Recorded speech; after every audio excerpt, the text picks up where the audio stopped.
Bonjour à toutes, bienvenue pour notre deuxième petit talk qui est consacré à l'allaitement. Donc moi je suis Emmanuelle, l'infirmière puéricultrice, je suis consultante en lactation et du coup dans l'équipe d'éveil et conseil depuis quelques années. Donc bienvenue parmi nous. Bonjour à toutes, je travaille chez Éveil et Conseil sur la partie plutôt communication et marketing. Et l'idée aujourd'hui, c'est que du coup, en effet, on ait ce nouveau concept des petits talks. Ce concept a émergé d'un de vos besoins, parce que c'était aussi ce que vous nous aviez demandé. Donc on est super heureuse de pouvoir le mettre en place. Et on commence cette semaine avec les petits talks sur l'allaitement. Et aujourd'hui, on va continuer dans cette découverte pour parler de l'allaitement au cours des premières semaines, voire des premiers mois, mais plutôt dans ce qui concerne le duo maman-bébé, parce que c'est vraiment un duo, hein, on l'a dit hier, il y a vraiment quelque chose qui se passe entre vous deux et qui est essentiel et qui sera propre à chaque duo maman-bébé. Donc là, on va voir un petit peu ce qui se passe une fois que la montée laiteuse est arrivée et que vous commencez à vivre vos premiers jours de l'allaitement maternel. Donc déjà, pour commencer, on vous a préparé un... Voilà, si vous voulez scanner le QR code, vous allez avoir quatre petites questions auxquelles on vous invite à répondre pour nous donner une petite tendance de ce que vous avez déjà dans vos bagages, les idées que vous avez déjà à ce sujet-là. Alors déjà, du coup, merci pour vos réponses. Pour attaquer un petit peu, je vais juste faire un petit rappel des grands principes de la lactation, des idées un petit... Alors, ça peut sembler un peu barbare comme terme, mais c'est juste pour comprendre un petit peu ce qui se passe et pourquoi ça se passe comme ça. L'allaitement maternel, c'est en grande partie basé sur ce qu'on appelle un système de l'offre et la demande. C'est-à-dire que vous, votre corps, il se prépare à produire du lait grâce à la glande mammaire, à tout ce qui s'est passé, enfin, les hormones et tout ça. Donc ça, c'est l'offre, c'est un petit peu l'usine de production. Mais l'usine de production, elle n'a pas grand intérêt si à côté, il n'y a pas un consommateur, donc un bébé, ou alors enfin, un bébé directement ou indirectement, par exemple un bébé au sein ou un bébé que vous voulez nourrir, par exemple dans le cadre d'un tir-allaitement. Du coup, voilà. Et il faut qu'il y ait le consommateur, mais il faut aussi que ce que produit votre corps soit adapté en quantité et en qualité au bébé qui va être avec vous.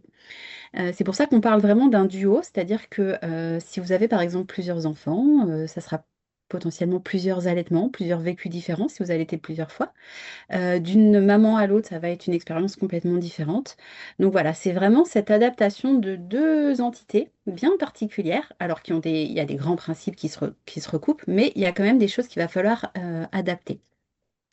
Et tout ça, du coup, ce système d'offre et de la demande, c'est un système dynamique, c'est-à-dire qu'on a pour que ça marche, bon, déjà, il faut avoir eu un bébé. Dans la majorité des cas, il y a des lactations induites, mais là, on va pas du tout aborder ça. Enfin, voilà.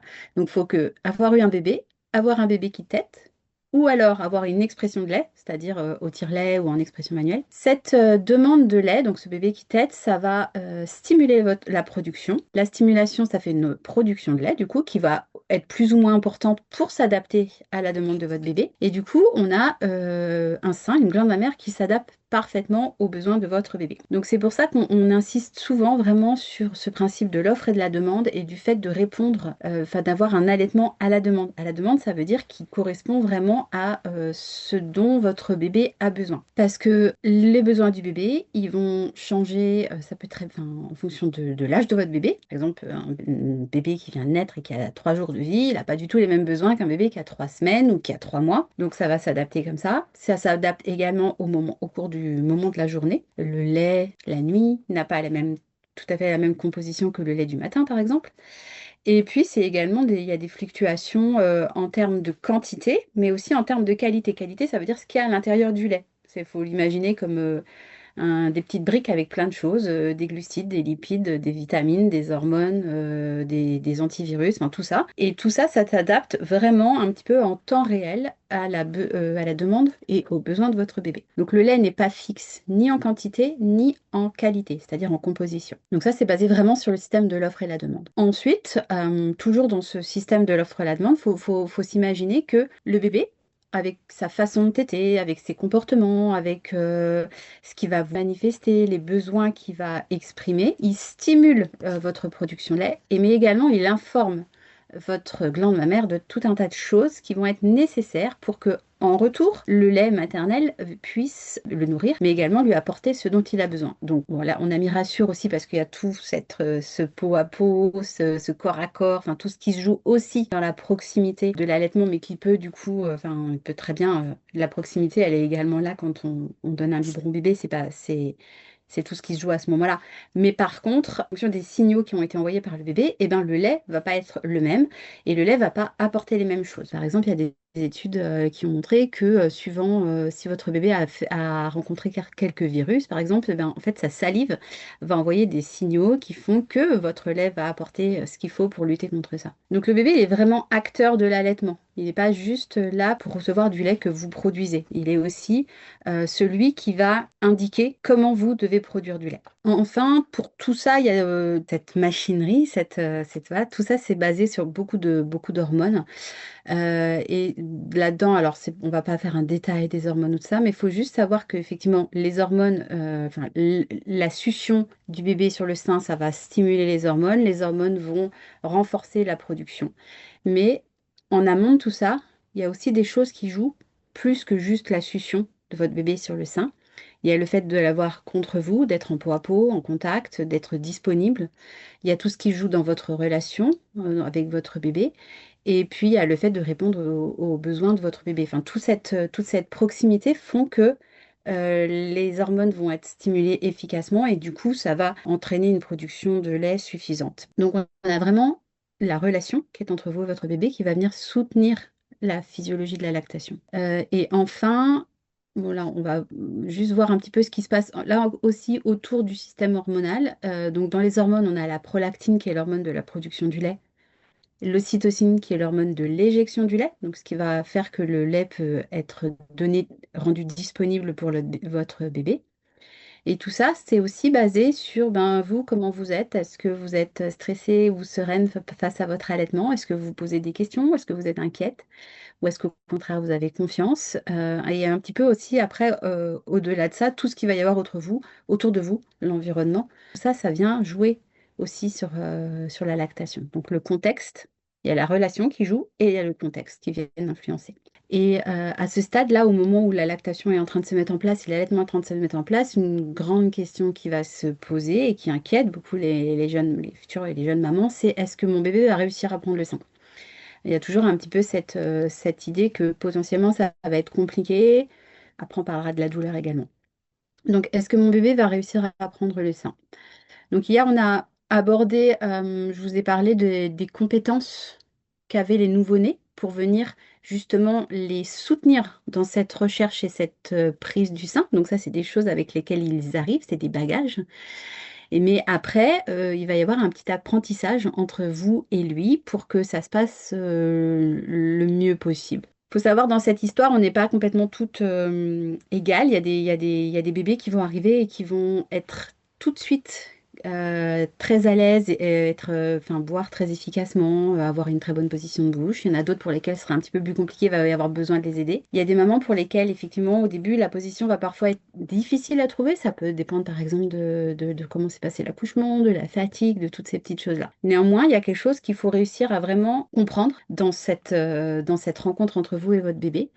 Et ça va être l'installation. Alors, au début, on a l'impression quand même que c'est un peu un enfin, qu'on doit y prêter une grande attention. Alors, c'est vrai que les premières heures, les premiers jours, un petit peu les premières semaines, mais après, rapidement, on prend ses aises quand même. Mais au début, c'est un vrai apprentissage parce que c'est des gestes qu'on ne connaît pas. Et puis, c'est des gestes qu'on ne connaît pas, qu'on apprend, mais aussi qu'on doit adapter spécifiquement au bébé que vous allez accueillir et que vous allez apprendre à connaître. Donc, quelques petites choses quand même qui sont essentielles à garder en tête quand vous allez vous installer, même si après, l'idée, c'est de trouver une installation qui soit confortable pour vous et votre bébé. Il va falloir quand même respecter quelques petites choses assez simples, c'est-à-dire que votre bébé a besoin d'être dans une position qui soit, sa tête qui soit alignée avec ses épaules, son dos et son bassin, voilà, qui soit vraiment en ligne. Donc l'idée, c'est que vraiment, votre bébé, quelle que soit la position dans laquelle on va s'installer, qu'il y ait vraiment cet alignement tête, dos, bassin.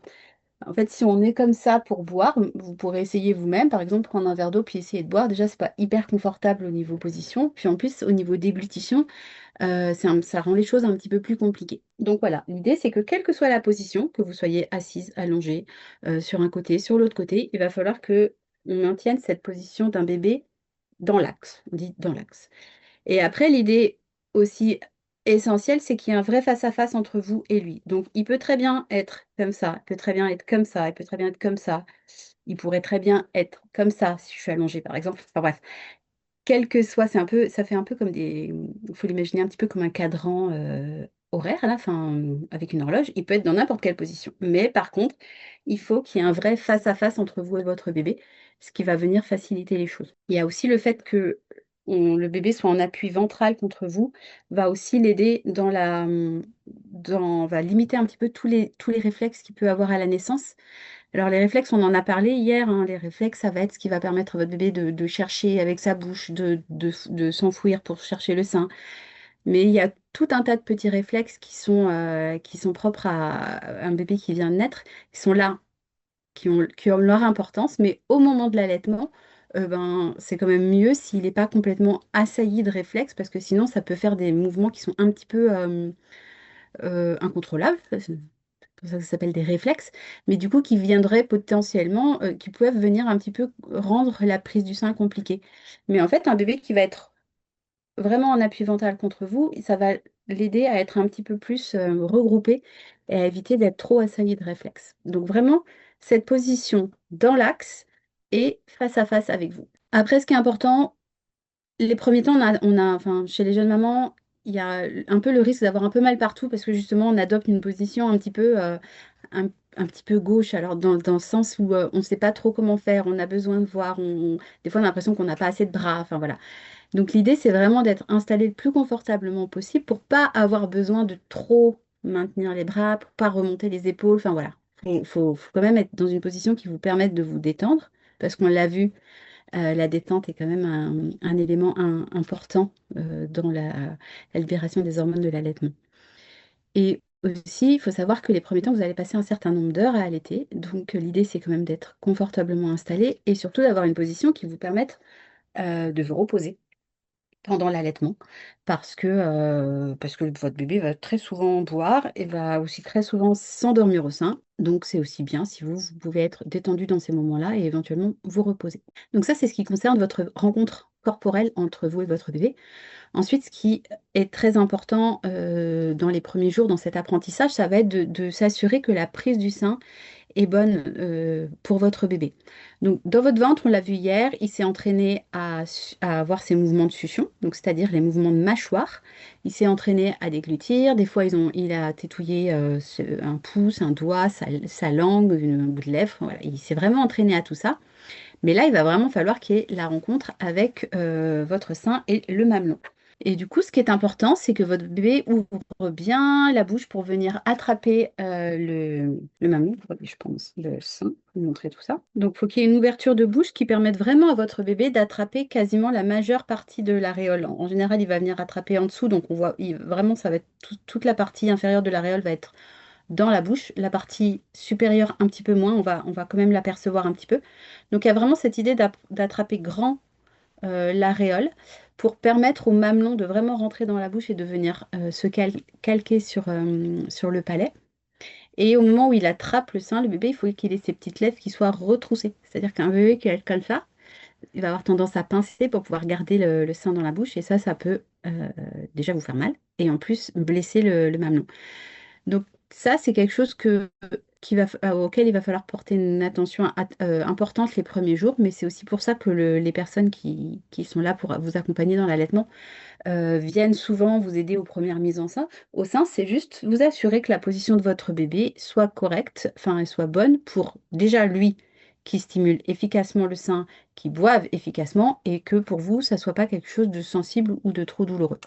Alors ensuite, souvent on se pose la question du rythme avec un bébé allaité.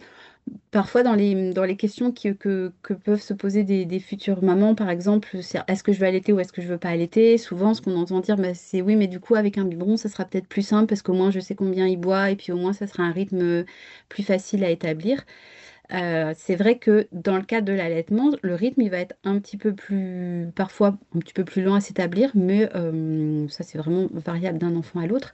Mais en tout cas, c'est quelque chose sur lequel on n'a pas la même maîtrise, mais c'est pas en soi un problème, en fait. Vous allez voir, vous allez voir.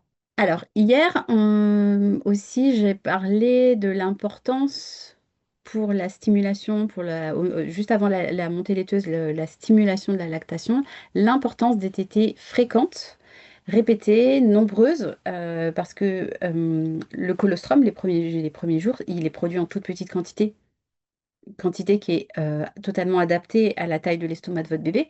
Mais vu que le lait maternel se digère quand même assez vite, et ben en fait, votre bébé, pour être suffisamment nourri, va avoir besoin d'avoir de nombreuses tétées. C'est absolument pas signe qu'il y a un problème, c'est juste, ça montre que on doit avoir plusieurs petites quantités pour qu'au final, sur la journée, il y ait une quantité qui soit suffisante à permettre à votre bébé de grandir et de grossir. Mais c'est juste que c'est adapté physiologiquement à à la taille de l'estomac de votre bébé. Donc les tétées fréquentes, c'est très normal et c'est même très souhaitable pour que la lactation se mette en place efficacement. Il n'y a pas de rythme bon ou mauvais dans ce principe de tétées fréquentes, répétées, nombreuses. Il y a aussi après un petit delta, enfin une variation qui va pouvoir s'opérer entre vous, la rapidité avec laquelle le lait se produit, la taille des acinis qui fait que des fois il y a un petit peu de volume, un petit volume de lait qui est disponible pour votre bébé. Et à côté de ça, un bébé, comment il tète? Est-ce qu'il tète très efficacement au début, puis après ralentit? Ou alors est-ce qu'il a besoin de téter plus longue? Voilà, tout ça, ça va venir faire que eh bien, le rythme, il n'est pas il est, c'est pas un rythme fixe, c'est pas un rythme où on va pouvoir dire c'est une tétée toutes les 3 heures comme on va pouvoir le dire par exemple avec un biberon. Du coup, c'est tout à fait normal qu'il y ait des variations de rythme déjà d'une maman à l'autre, d'un bébé à l'autre, mais aussi au cours de la journée ou au fil des jours. C'est pas tout le temps d'un jour à l'autre pareil. Et ça, il faut vraiment réussir à se dire qu'il faut pas essayer de caler au rythme que pourrait avoir un enfant au biberon. Parce que le rythme physiologique, c'est celui d'un enfant qui est au sein. Le lait maternel, il se digère très rapidement. Du coup, il y a besoin de beaucoup de tétées au début, les premiers temps. Et il y a aussi besoin que votre lactation soit stimulée très souvent pour pouvoir être maintenue et pouvoir être efficace. Là, pour répondre au principe dont je vous ai parlé au début, c'est qui est avec l'offre et la demande. Et les moments de succion où le bébé va avoir le mamelon en bouche et va venir vraiment stimuler le mamelon, c'est vraiment essentiel pour la production du lait. Donc vraiment, le rythme des tétées, au début, il faut vraiment pas essayer de le diriger d'une manière ou d'une autre. Enfin, ça sert à rien de se dire on va attendre 2 heures pour allaiter un bébé, surtout pas les premières semaines par exemple. Vraiment parce que c'est pas, ça va pas venir servir votre lactation. Voilà. Alors du coup, face à ce rythme, on va se dire bah, quand est-ce que je propose le sein, quand est-ce que je sais si mon bébé a faim ou pas, c'est quoi le bon moment, après, au bout de combien de temps je peux lui reproposer le sein. Donc, ce qu'il faut réussir à se dire, la chose, vraiment au cours des premières semaines, après les choses sont un petit peu comment dire, moins strictes par la suite, vous allez voir. Mais vraiment, les premiers temps, il faut vraiment être au plus proche des besoins de votre bébé. Donc votre bébé qui, je répète, a un petit estomac avec un lait qui se digère très facilement. Donc, il a besoin déjà de recevoir très souvent du lait. Et aussi, il faut se souvenir que quand il était dans votre ventre, il avait accès 24 heures sur 24 à une alimentation. Déjà par le cordon ombilical et voilà, il était nourri vraiment en permanence. Dans le ventre, il n'avait pas de notion de faim, il n'avait pas de sensation de faim, il n'avait aucun moment où il vivait ça. Donc ça, c'est quelque chose de très nouveau pour lui à la naissance. Donc voilà, il faut juste avoir en tête qu'on est sur un lait très digeste, des petites quantités de lait, un bébé qui découvre qu'il est plus nourri 24 heures sur 24, donc il va avoir un petit effort à faire quand même pour être nourri. Donc tout ça, ça vient vous expliquer que vraiment, il y a besoin de répondre à la demande à votre bébé. Alors, donc au plus proche des besoins du bébé, comment on sait que votre bébé a faim? En fait, votre bébé, il va manifester tout un tas de choses au niveau de son corps qui vont vous permettre de comprendre que ça va être le moment de le nourrir. Là aussi, souvent, dans un petit peu l'imagerie qu'on peut avoir, c'est bébé pleure, il a faim. Si votre bébé pleure, c'est que déjà ça fait un petit moment qu'il avait faim et qu'on n'a pas entendu ces signes. Sauf que vous le découvrirez assez vite. Les premiers temps, c'est quand même beaucoup plus agréable et pour vous et pour votre bébé et pour la mise en place de l'allaitement que les tétés se fassent calmement, c'est-à-dire sans forcément que votre bébé soit trop agité ou trop en pleurs, parce que c'est tout de suite un petit peu plus compliqué. Notamment, vous le comprendrez vite, au niveau de son corps, s'il est agité, votre bébé il va avoir du mal à se poser sur OK, j'ai un sein là face à moi et je dois l'attraper efficacement. Votre bébé, s'il est trop agité, il va bouger beaucoup, il va avoir ses mains qui poussent. Et vous allez dire, mais vous allez vous dire, j'ai l'impression j'ai pas assez de mains, en fait, pour gérer tout ça. Donc, l'idéal, c'est quand même d'avoir entendu avant que votre bébé a faim. Et souvent, ça va commencer dès le sommeil, parce qu'il y a des moments où votre bébé va être très endormi très profondément, et là, il bouge pas, enfin voilà, et voilà, il dort. Et puis, les phases quand même de sommeil sont assez rapprochées, enfin, c'est des petites phases de sommeil, et de temps en temps, hop, il va commencer à aller un petit peu vers le réveil, sans forcément être réveillé. Et on va voir au niveau de sa bouche, que même en dormant, vous allez pouvoir avoir un bébé qui cherche un petit peu, qui commence à mettre ses petites mains là, qui reviennent vers son visage ou qui commence à bouger la tête. Ça, c'est déjà les premiers signes que votre bébé est en train de vivre quelque chose dans son corps qui fait qu'il va peut-être être temps qu'il mange et qu'on vienne soulager cette sensation un petit peu désagréable pour lui, qui est la faim. Donc dans ces moments-là, ça peut être tout à fait le moment de proposer le sein à votre bébé, même s'il est encore à moitié endormi. Les premiers temps, c'est d'autant plus simple d'ailleurs. Donc ça, faut vraiment réussir à observer ces petits signes pour éviter d'arriver à la fin, à la fin qui dérange votre bébé en fait et qui du coup complique la mise au sein. Donc ça, c'est les signes de faim de votre bébé. L'allaitement à la demande, ça peut être aussi à votre demande. Hier, on a parlé par exemple de la montée laiteuse, de toutes les sensations que ça pouvait impliquer au niveau sein un petit peu tendu, un petit peu, comment dire, sensible, voilà. Et en fait, passer les 2, 3 premiers jours là, de la montée laiteuse, ces petites sensations-là, elles vont revenir régulièrement dans la journée, même si c'est plus du tout le même, par exemple, le même inconfort que ça peut être pour, par rapport au moment de la montée laiteuse, mais il y a des petits moments dans la journée où vous allez vous dire, ah, là, il serait temps que mon bébé boive. Parce que vous allez sentir un petit peu les seins qui picotent, ou parfois il y a un petit peu de lait qui commence à sortir, ou vous allez avoir l'impression qu'il gonfle. C'est pas qu'ils se sont gorgés de lait, c'est juste que là, il est temps que, il y a quelque chose qui se passe pour venir un petit peu adoucir tout ce qui se passe au niveau petite quantité de lait qui est stocké, mais aussi le sang qui approche pour venir produire du lait. Et puis aussi, il y a des phases d'éjection, enfin de phases au niveau des taux d'hormones. Au niveau des taux d'hormones, il y a des petites phases où l'ocytocine, elle va être un peu là et ça va dire au sein, ah ben là, il serait temps que on a besoin que le lait il sorte. Et ça, c'est des choses que vous allez ressentir. Alors au début, on apprend à comprendre tous ces petits signaux-là, mais rapidement, vous allez voir, il y a des moments où vous allez vous dire, oh, là, j'ai besoin qu'ils boivent. Et même, il y a des mamans qui, sans être avec leur bébé, ou alors le bébé qui dort, vont à un moment se dire, là, il va se réveiller. Enfin voilà, il y a des petites choses comme ça qu'on ressent, et c'est aussi important de l'écouter, que pour que vous restiez pas avec un inconfort, parce que c'est pas le but du jeu. Et c'est aussi pour venir, juste là encore, venir équilibrer cette chose de l'offre et de la demande. Là, ça veut dire qu'au niveau offre, votre usine, elle est un peu prête. Enfin, je veux dire, il y a trop de choses, là, il y a trop de stock. Donc, hop, même si ce n'est pas des grosses quantités de lait qui sont stockées, mais votre usine, elle est prête à faire un envoi de lait. Et ben dans ce cas-là, si vous voyez que votre bébé commence à bouger, à avoir sa petite bouche qui se manifeste un petit peu, ça peut aussi tout à fait être le moment de mettre votre bébé au sein. Donc juste, je le répète, mais c'est important. Un bébé qui pleure, qui est agité, qui a vraiment trop attendu, il arrivera plus trop à boire efficacement, notamment les premiers jours ou les premières semaines. Après, ça sera tout à fait gérable. Mais les premiers temps, si vous voulez vraiment vous faciliter les choses et cette rencontre, il vaut mieux donner à manger à votre bébé quand on en est là, plutôt que quand on en est là, en fait, au niveau des pleurs. Et l'idée de bébé à la bonne place, j'en ai parlé aussi hier, c'est cette idée d'avoir votre bébé au plus proche de vous, alors soit juste à côté de vous, ou même par exemple dans les bras du papa, du coparent, parce qu'il va vraiment y avoir cette observation. où on va pouvoir voir ce qui se passe au niveau de la bouche et du corps de votre bébé.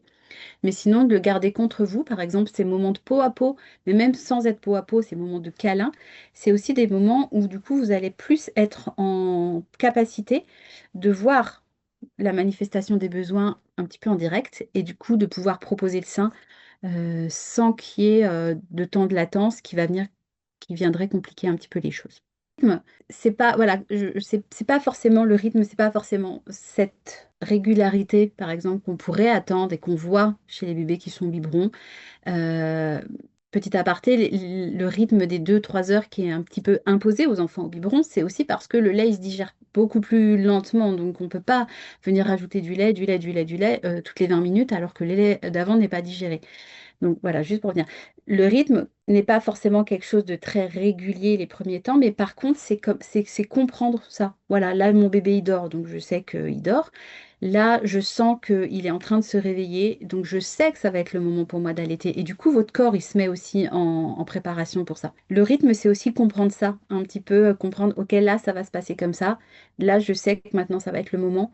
Ou alors moi je ressens que c'est le moment, du coup je vais proposer à mon bébé. Je ne sais pas si j'arrive à bien faire comprendre la nuance, mais c'est vraiment comprendre ce qui va suivre en fait. Le rythme, c'est aussi ça un petit peu. Je sais que là il dort profondément, donc j'ai un petit peu de temps devant moi. Ou là je vois qu'il commence à se réveiller, donc je me prépare aussi parce que je sais qu'il va avoir besoin d'être allaité. Et voilà, toutes ces petites choses-là que vous allez petit à petit intégrer, comprendre, et puis qui va s'instaurer dans vos journées en fait de jeune maman. Alors souvent, une grande question aussi que se posent les mamans qui allaitent, notamment les premiers temps, c'est est-ce que mon bébé boit assez? Parce qu'on est dans cette envie un petit peu d'avoir des chiffres, des choses claires factuelles qui nous permettraient de dire, OK, mon bébé a bu de temps. Alors là, on ne peut pas dire que le bébé au sein, il a bu 40 millilitres. Vos seins ne sont pas gradués. Mais par contre, il y a des petites choses qui vous permettent de savoir si votre bébé boit assez. Alors déjà, ça va être de voir au moment où vous allaitez, on évalue un petit peu les tétés. Donc, si on reprend en amont, vous avez votre bébé qui a commencé à signifier qu'il commençait à avoir faim, ou vous avez votre poitrine qui a commencé à vous signifier qu'il était temps que votre bébé boive. Aussi, souvent, les seins manifestent qu'il est temps quand vous avez entendu que votre bébé commence à chercher un petit peu. Enfin voilà, il y a tout ça qui se met en place. Donc, comment je sais au moment où j'allaite mon bébé que il boit efficacement? Donc déjà, vous voyez sur le bébé que vous avez ici, vous allez un petit peu pouvoir observer comment il boit pour savoir si la tétée est efficace. Donc, si je prends les mâchoires du bébé, là, il faut vous imaginer un petit triangle. Voilà. Donc, quand votre bébé va boire, vous allez voir ses mouvements. Là, si je fais mâchoire inférieure, mâchoire supérieure, il va prendre le sein et vraiment, on va voir ses mouvements où il fait des mouvements de succion. Au début de la tétée, il n'y a pas encore beaucoup de lait, il va falloir que le bébé vienne stimuler. Donc, il y a un tout petit peu de lait dans les acinis qui viennent un petit peu encourager votre bébé aussi, et vous dire, OK, c'est bon, tu es sur la bonne voie, il y a du lait qui arrive. Donc, au début, il va avoir besoin de beaucoup stimuler. Donc, il va faire plusieurs mouvements comme ça, de succion, avant de s'arrêter pour déglutir. Et là, vous devez entendre gloops, donc plusieurs petits mouvements, gloops, gloops. Et après, une fois qu'il aura stimulé, en fait, le lait va commencer à arriver de manière plus importante. Et du coup, ces mouvements vont un petit peu s'amplifier. C'est-à-dire qu'au lieu de faire, je sais pas, disons 4, 5, 6 mouvements de succion avant une déglutition, ben, il va arriver à un rythme un peu plus ample, avec par exemple un 2 gloops, un 2 gloops. Et parfois, c'est un gloops. Enfin voilà. Donc, ce rythme succion, déglutition, ça va venir vraiment vous montrer qu'au début, il est dans une phase de stimulation et qu'après, le lait arrive et qu'il est vraiment dans une phase d'alimentation. Donc ça, déjà, vous l'observez, vous l'entendez. Et donc, une fois qu'il a fait ça aussi, quand il commence à avoir, il peut s'arrêter. Il y a donc un bébé qui lâche le sein, on a l'impression qu'il s'endort. Et puis au final, si on essaye d'enlever le sein, bah, hop, il va reprendre un petit peu. Enfin voilà. Mais il trouve ce rythme succion-déglutition que vous allez observer, écouter et entendre. Souvent, quand il a fini, après votre bébé, il va être détendu. Quand il lâche le sein, il y a du lait qui coule. Là, on voit qu'il est repu, tout va bien, il est bien heureux. Ça, c'est aussi un signe important. Alors que si c'est un bébé qui reste agité, même si ça fait, je sais pas, 10 minutes, un quart d'heure qu'il est au sein, peut-être que là, on peut se dire qu'il n'a pas eu assez, par exemple, ou est-ce qu'il va falloir peut-être écouter un peu plus, est-ce qu'il a vraiment dégluti? Et également, ce que vous allez ressentir, c'est qu'au moment où vous êtes dans l'idée où vous mettez votre bébé au sein, vos seins, les premiers temps, ils sont un petit peu tendus, ils sont prêts. Et puis, à la fin de la tétée, vous allez voir qu'ils sont beaucoup plus souples, qui montrent qu'ils ont été bien drainés, par exemple, et que le lait est sorti. Et que aussi, tout l'afflux sanguin qui a permis la production de lait au moment où votre bébé était au sein, tout ça s'est calmé. Donc, les signes d'une tétée efficace, déjà, ils sont là au moment de la tétée. Vous voyez votre bébé faire les mouvements de succion, vous l'entendez déglutir. À la fin de la tétée, il lâche le sein ou il s'endort, mais il est calme, il a un petit peu de lait dans la bouche et vos seins sont plus souples. Déjà, vous pouvez vous dire que la tétée a été efficace. Ensuite, on a des indicateurs fiables qui, euh, sur la durée, vont pouvoir venir aussi vous rassurer. Ce que j'ai dit avant, c'est au moment de chaque tétée. Ensuite, voilà, vous allez vous rendre compte que, enfin, il faut juste être conscient que si le bébé avale du lait, eh ben, il faut qu'il y ait des urines, il faut qu'il y ait des selles. Donc les urines, les premiers temps, ça va être de 6 à 8 couches mouillées, par exemple, avec des urines qui soient claires, c'est-à-dire pas concentrées. Elles ne doivent pas être oranges, les urines, ça reste des urines très couleur d'urine, assez claires. Et on a les sels aussi, qui sont un élément important. Donc hier, on a parlé du méconium. Donc le premier temps, on va voir que on arrive à la fin du méconium. On arrive aux sels d'allaitement, qui sont des sels jaunes, grumeleuses, liquides. Et là, pareil, les premières semaines de l'allaitement, il y a quasiment très facilement une selle qui est émise à chaque fois que le bébé prend le sein parce que ça vient un petit peu drainer, enfin, il y a tout un tas d'éléments qui viennent un petit peu drainer les, les intestins. Donc, on a 6 par exemple, 6 à 8 selles par jour les premières semaines. Et donc ça, c'est également ce que vous allez pouvoir observer quotidiennement avec votre bébé, vous, sans avoir besoin de personne d'autre pour le faire. Et après, on peut avoir la courbe de croissance. Donc là, en général, une fois qu'on a quitté, donc c'est un petit peu un élément qui peut parfois être un élément de stress les premiers jours quand on est à la maternité. Et après, en général, vous pesez votre bébé une fois par semaine, voire un petit peu moins. La courbe de croissance, elle est intéressante parce que si votre bébé boit efficacement et suffisamment, il doit grandir, grossir. Mais faut quand même, j'ai mis là, faut quand même faire attention. La courbe, la croissance, elle n'est pas linéaire. Donc des fois, on peut très bien avoir l'impression qu'un jour, il n'a pas appris beaucoup. Enfin, par exemple, vous l'avez pesé un lundi, le lundi suivant, vous êtes quelqu'un va vous dire il n'a pas beaucoup pris. Et aussi bien, vous l'auriez pesé le mardi, il était sur un autre chiffre. Donc, faut réussir à voir la courbe de croissance comme un élément plus global plutôt qu'une surveillance quotidienne, voire hebdomadaire. Ça va venir donner une tendance, et la tendance doit être à la montée, c'est-à-dire qu'on ne doit pas être sur une stagnation du poids, on ne doit pas être sur une cassure de la courbe du poids, mais il ne faut pas non plus que ce soit quelque chose qui soit utilisé trop souvent, parce que ça va être plus anxiogène qu'autre chose. Et ensuite, ce qu'il faut aussi avoir un petit peu en tête, alors les courbes ont été changées dans les carnets de santé, mais pendant très longtemps, il y avait dans le carnet de santé des courbes qui étaient les courbes de croissance des bébés nourris au biberon, qui n'avaient rien à voir avec celles des bébés allaités. Donc souvent, c'était un élément qui venait vraiment angoisser les jeunes parents, et puis enfin, c'était quelque chose qui n'était pas forcément bien utilisé par le personnel soignant. Donc pour tout doute, on peut aussi trouver, donc ça c'est des courbes qui ont été établies par l'OMS, mais ça a été une observation mondiale, hein, de trouver la courbe de croissance des bébés allaités. Et parfois ça permet aussi un petit peu de rassurer parce que un bébé au nouveau biberon va grossir plus vite au début, puis après va ralentir, alors que pour le bébé, un bébé nourri au sein, ça va pas être la même courbe. Donc ça sert à rien de s'inquiéter si on compare pas avec les bons outils en fait. Donc voilà, juste pour résumer, la tétée efficace, vous devez la voir, vous devez l'entendre, vous devez la sentir dans votre poitrine et vous devez l'observer sur votre bébé à chaque tétée. Et aussi, au cours de quotidiennement, vous allez pouvoir observer euh, que, qu'il y a des sorties de son corps. S'il y a des sorties de son corps avec des urines et des selles, ça veut dire qu'il y a eu une rentrée de lait. Voilà. Et les éléments qui pourraient éventuellement vous inquiéter, ben, c'est justement un ralentissement ou des urines qui deviennent plus foncées, c'est-à-dire beaucoup plus orange, ou s'il y a nettement moins de sel, ou si c'est plus forcément des sels très liquides comme les sels de lait. Là, ça va être des éléments qui pourront vous dire, OK, il y a quelque chose, peut-être qu'il faut que j'en parle, peut-être qu'il faut que je consulte. Après, ce qu'il faut avoir en tête pour les selles, il faut faire attention, c'est que le lait maternel fait très peu de déchets. En fait, il y a très peu de déchets à être éliminés. Donc, passer les 5 à 6 premières semaines de l'allaitement, on va passer sur un rythme de sel qui sera complètement différent. Au début, c'est très fréquent, avec des selles très liquides, jaunes grumeleuses, comme j'ai dit. Mais après 5 à 6 semaines, on peut avoir très nettement un ralentissement du nombre de selles dans la journée. Et ça, c'est tout à fait normal. Voilà, faut pas non plus s'inquiéter. Mais ça, c'est après 5 à 6 semaines, c'est pas aux premières semaines de l'allaitement. Alors ensuite, souvent, on a des choses qui nous font penser que peut-être notre bébé boit pas assez. On va se dire, par exemple, oh là là, en fin de journée, par exemple, un bébé qui va réclamer beaucoup, on aura parfois tendance à se dire, bah, c'est parce que j'ai pas assez de lait. Faut réussir à faire la différence entre les comportements normaux de votre bébé qui sont là justement pour vous permettre de maintenir votre lactation avec des éléments à prendre un petit peu plus peut-être sérieusement et qui pourraient vous indiquer qu'il y a un souci. Donc le fait qu'il y ait un rythme différent le matin, le soir, la nuit, c'est pas un problème.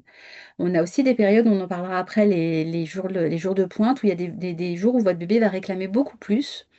Là aussi, si c'est temporaire, si c'est sur un temps donné et que vous arrivez à l'identifier comme un pic de enfin, un jour de pointe, c'est pas un élément inquiétant, c'est justement le comportement de votre bébé qui vient stimuler la lactation pour que la lactation soit efficace et adaptée à ses besoins. Souvent, on va se dire, voilà, dans les mythes, un petit peu, oh, ton bébé est toujours au sein, t'as pas assez de lait. Non, c'est pas forcément ça. Ça peut, mais c'est pas forcément ça. L'idée principale, c'est que justement, il a besoin, comme on l'a dit, de téter très souvent pour avoir ces petites quantités de lait suffisantes. Le bébé, les premières semaines, c'est tout à fait normal qu'il s'endorme au sein.